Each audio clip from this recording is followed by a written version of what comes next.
everyone, my name is Gauri Ghate and this is the official YouTube channel of Law Prep Tutorials. This is our series on Indian Express Explained, a series where we monitor Indian Express Explained articles that come throughout the week and curate the topics that are important for your CLAT 2027 preparation and make lectures on those topics.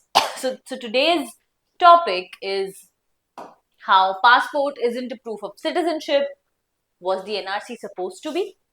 क्या मतलब है इसका कि passport तो हमारे citizenship का, Indian citizenship का proof नहीं है, क्या एनआरसी होने वाला था प्रूफ? ये पूछ रहा है ये article. The current debate exposes the peculiarity of the Indian system. Indian system की एक अजीब बात एक्सपोज हो रही है. Unlike many countries, India does not issue a universal citizenship certificate. मतलब जैसा कि कई कंट्रीज में होता है, इंडिया में वैसा नहीं होता है.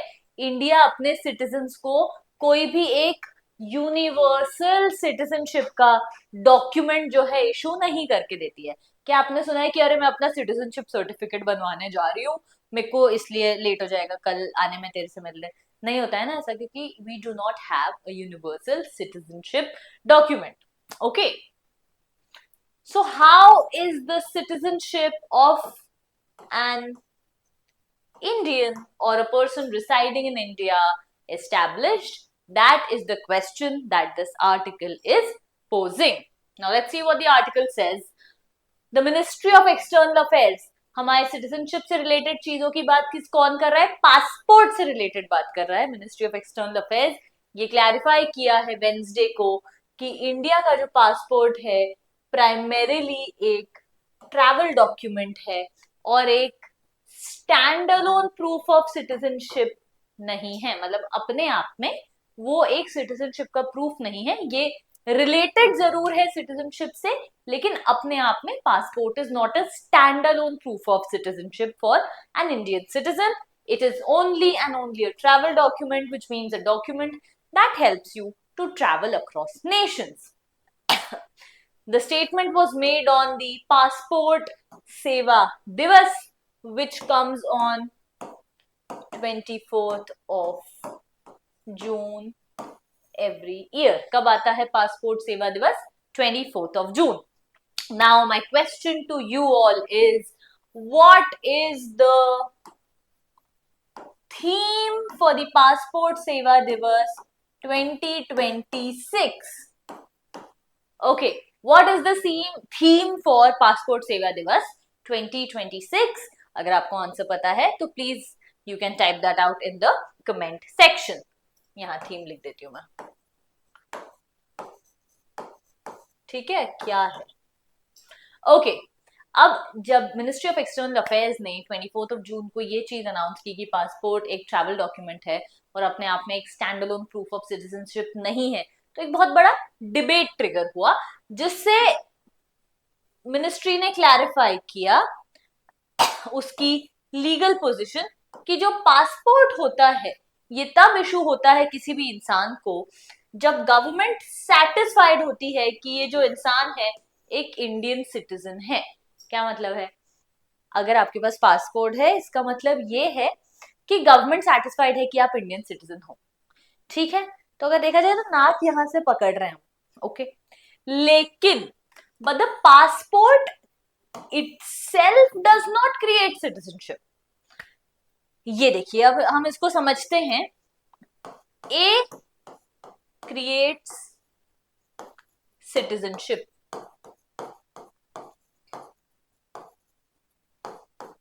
and if you have A you can get B. B हो गया आपका पासपोर्ट. मतलब अगर आपके पास सिटीजनशिप है, A है, तो आपके पास पासपोर्ट आप बनवा सकते हो. लेकिन passport B by itself is not creating citizenship. Citizenship is created by A. तो सवाल है कि ये A कौन सा डॉक्यूमेंट है इंडिया में? Okay, this is what the article is talking about. The controversy blah blah blah. अगर if passport is not a proof of citizenship, then what is?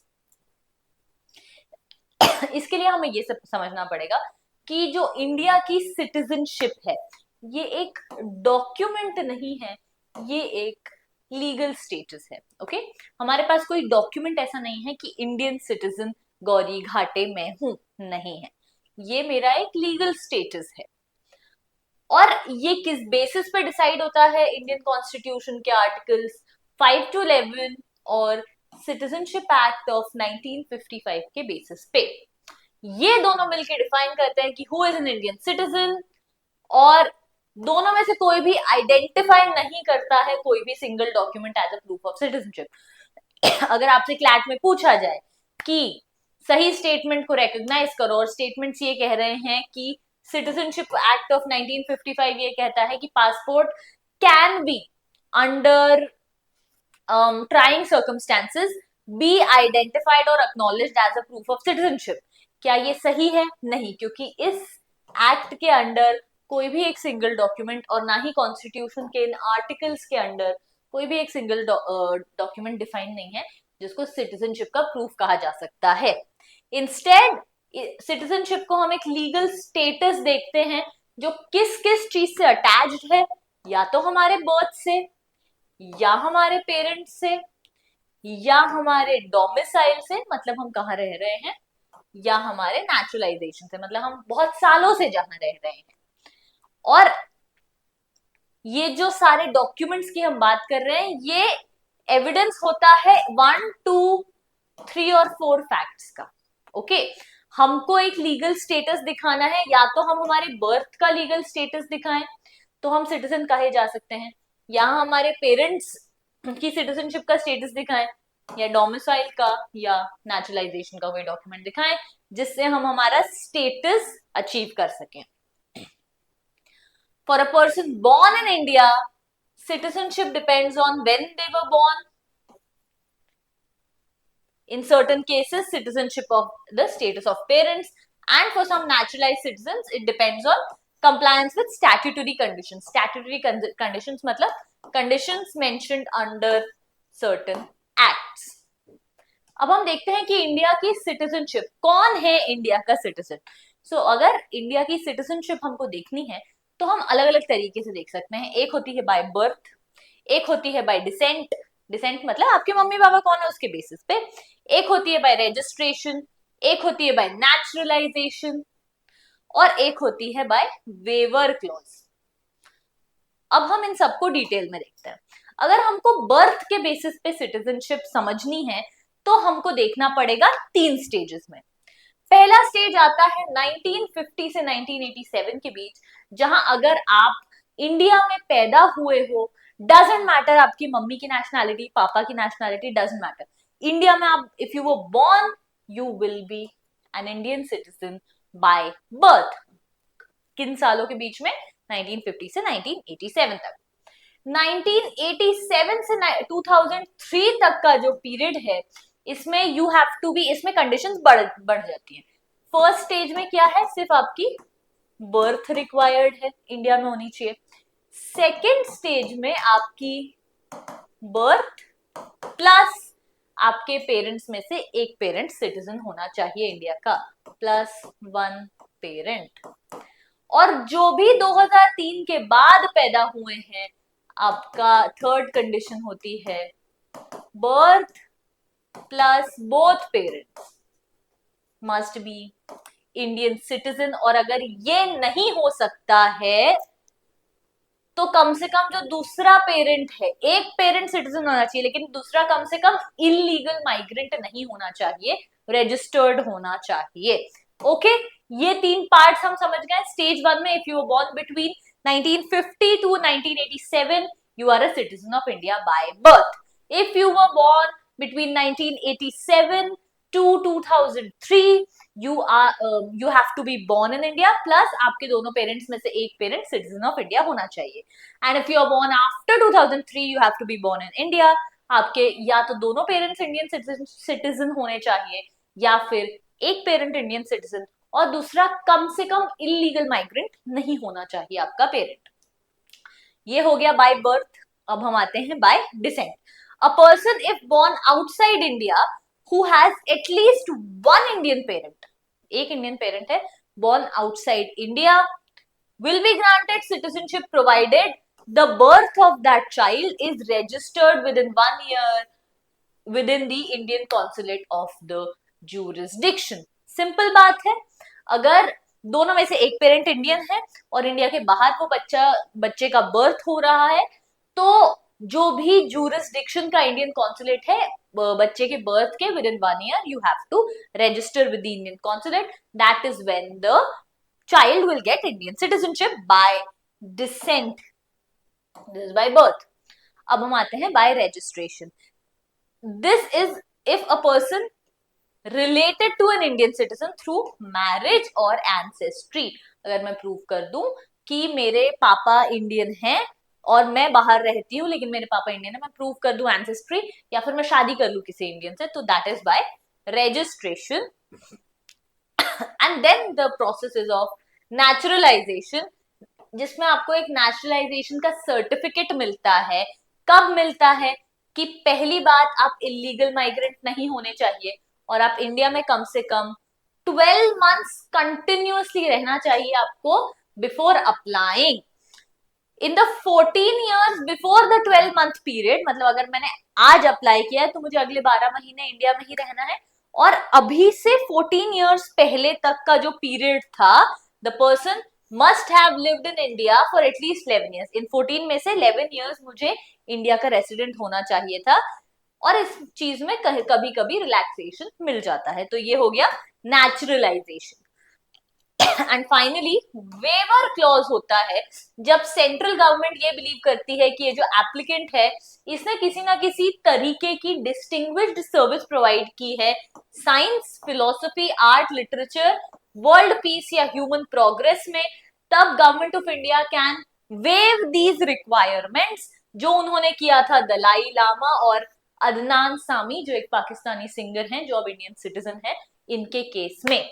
Okay साथ ही साथ जो चीज हम देख चुके हैं वही चीज यहाँ पे लिखी हुई है. ये सारे 4 ways of attaining Indian citizenship is बहुत इंपॉर्टेंट. It is written under the citizenship act of 1955. Okay, it comes under the citizenship act of 1955. Moving ahead in the article, the distinction is reflected in a little noticed answer given by Ministry of Home Affairs in Parliament. Parliament में Ministry of Home Affairs ने ये answer किया था कि क्या Aadhaar, passport, voter ID, PAN card या birth certificate, क्या इनमें से कोई भी वैलिड प्रूफ है सिटीजनशिप का? तो गवर्नमेंट ने कहा कि acquisition of Indian citizenship is governed by the citizenship act of 1955. अगर आपको सिटीजनशिप इंडिया की चाहिए तो वो इस एक्ट से गवर्न होती है, और उसके अंडर जो जो रूल्स हैं. Citizenship of India can be acquired by birth, descent और रजिस्ट्रेशन और नेचुरलाइजेशन, जो हम देख चुके हैं. और ये नया पार्ट आया है, incorporation of territory. Incorporation of territory क्या होता है?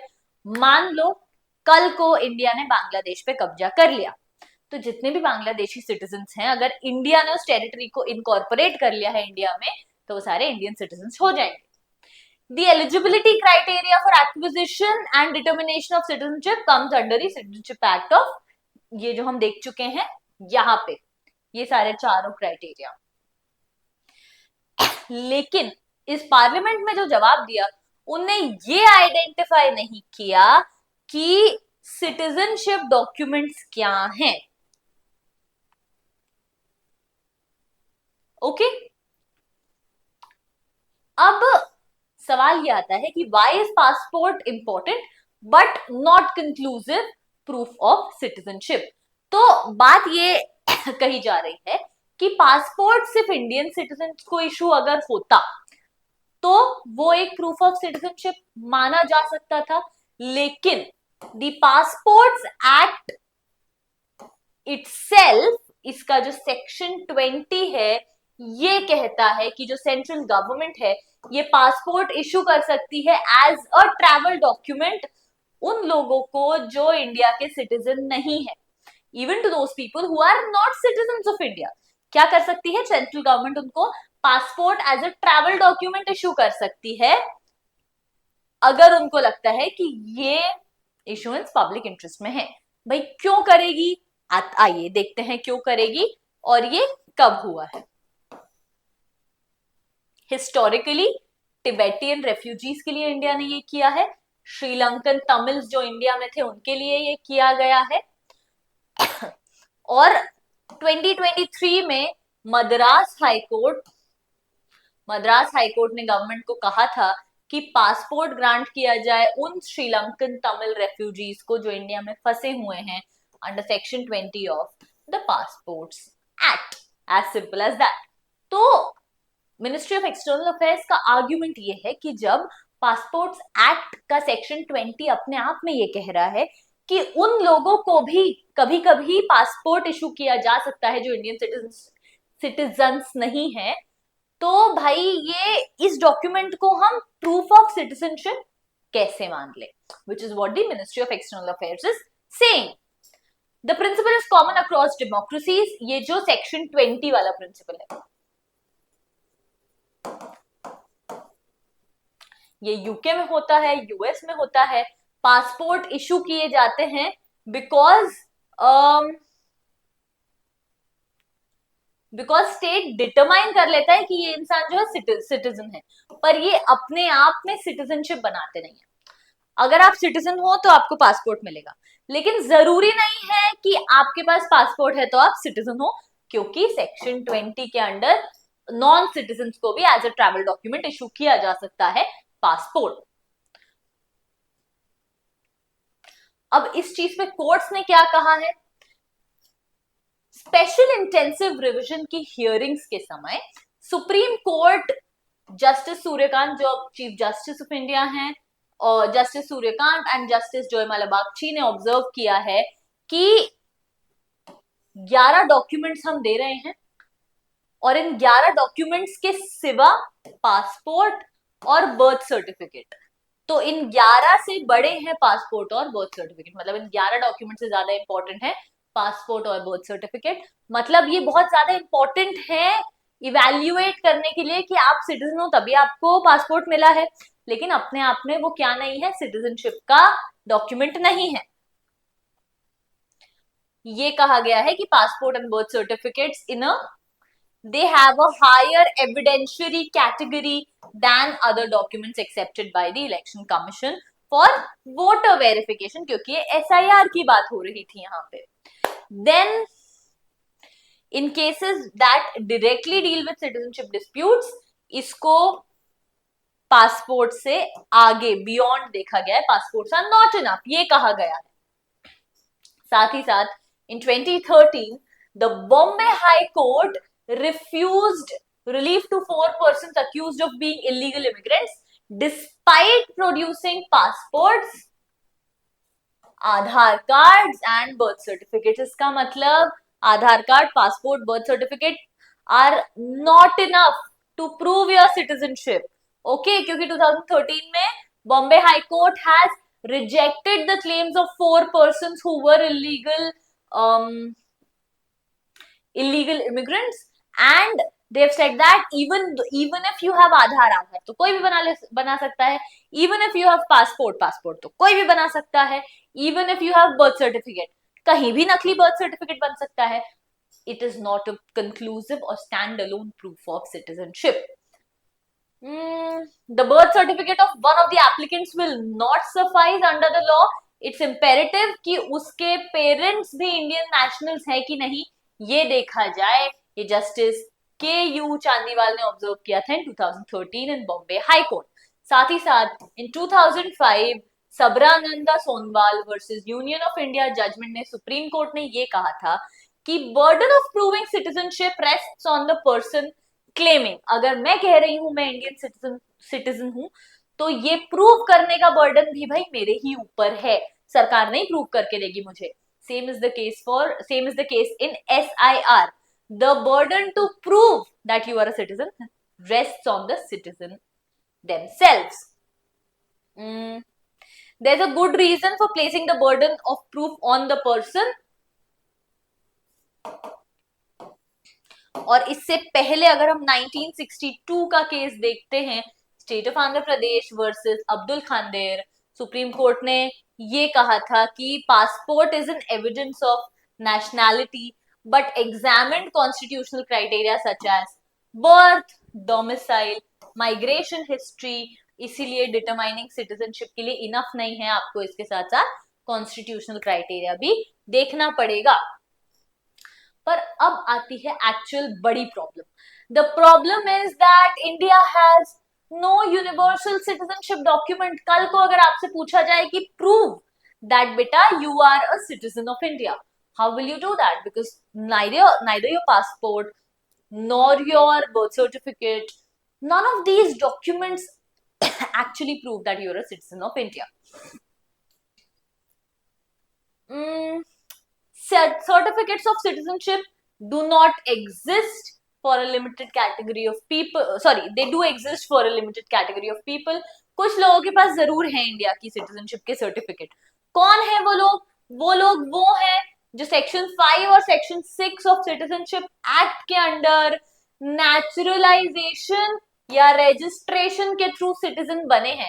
Isn't it funny कि someone who is not a citizen of India by birth and they are becoming a citizen by naturalization or by registration, they have a proof of their citizenship.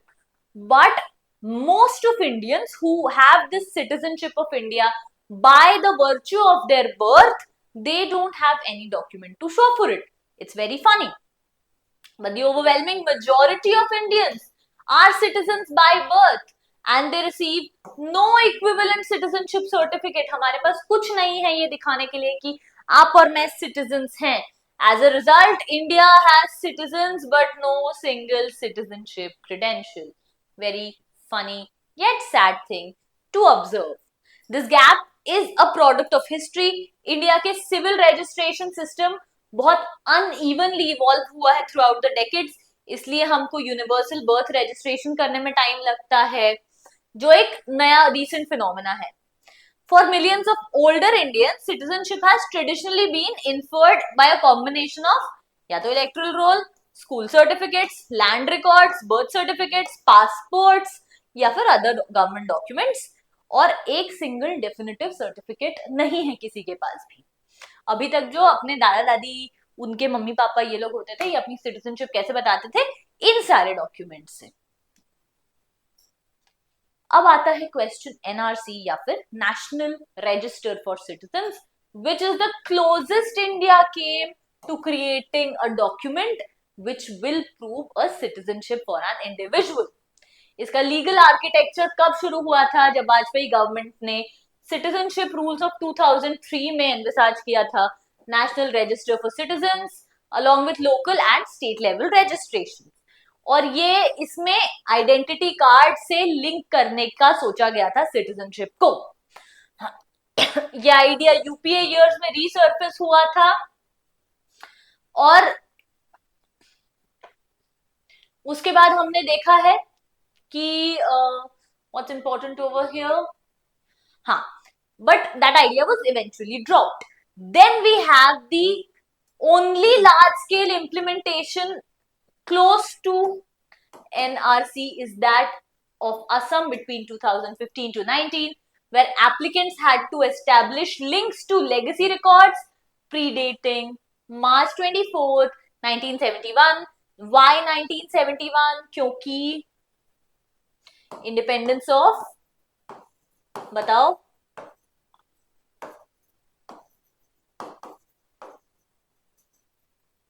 Bangladesh से related. तो जब 1971 हुआ था, there was a huge influx of refugee population from Bangladesh to India. Okay, which is why उस influx के पहले से जो लोग इंडिया में रह रहे थे, उनके लिए ये कट ऑफ डेट बताई गई है कि इससे पहले के रिकॉर्ड्स दिखा दो तो आप इंडियन हो.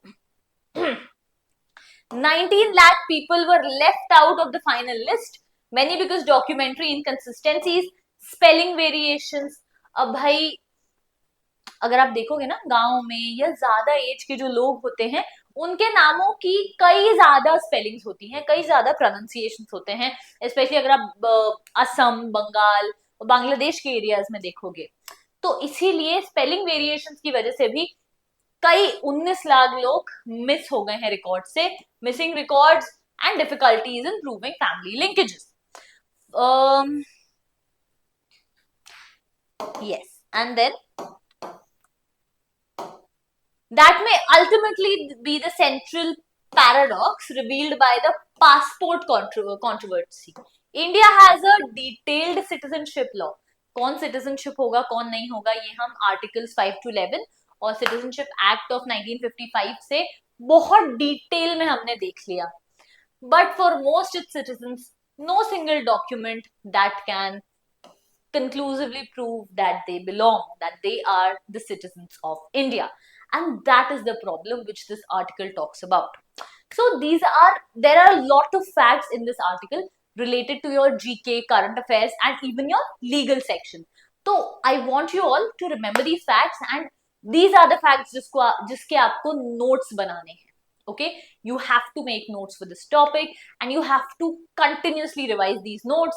You have to remember कि किन 3 स्टेजेस में सिटीजनशिप बाय बर्थ मिल सकती है. 1950 to 87, 1987 to 2003, those born after 2003, blah blah blah blah ब्ला, सब याद होना चाहिए आपको. Okay, so this is a very important topic. I hope you understood this article, and if you have any doubts you can very well ask me the doubts in the comment section, and I will see you in the next lecture. Bye.